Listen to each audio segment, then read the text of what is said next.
I always thought that people who were in prison were guilty. I mean, and you used to hear people say, oh yeah, they all say they're innocent. I was one of those people that believed that. Not anymore.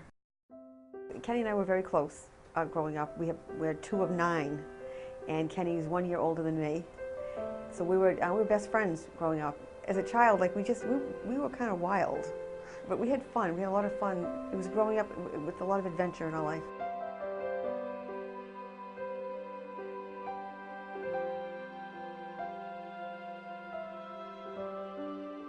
I did not believe for 1 minute that he would be convicted. He said to me, Betty Ann, I cannot live in prison for something I didn't do.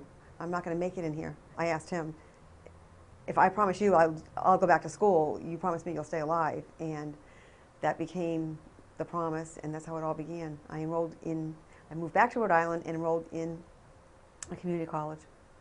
What's amazing about Betty Ann Waters is that she had such extraordinary determination.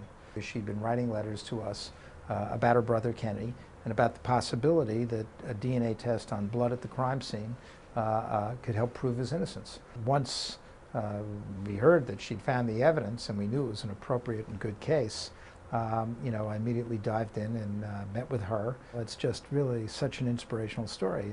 This morning, for the first time in 19 years, Kenneth Waters did not wake up behind bars. I think it's absolutely amazing that she's dedicated her life to this.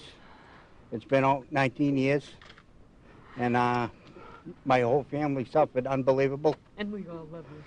And we're all just happy. I'll never forget the feeling of walking out the doors into the air with him with me and jumping into a cab. It was just, I can't explain that feeling. It was, and I kept looking at him like, is this real? It didn't feel real. His months of freedom were fabulous. He was so happy. We did all the morning shows. That's the first thing we did was fly to New York the first night he was out, and he slept in a big king-size bed, and we had room service. He ate 2 steak dinners. He ate mine and his. Kenneth, you woke up without bars around you this morning. What was it like? Oh, it's another world. It's unbelievable how things can just change overnight.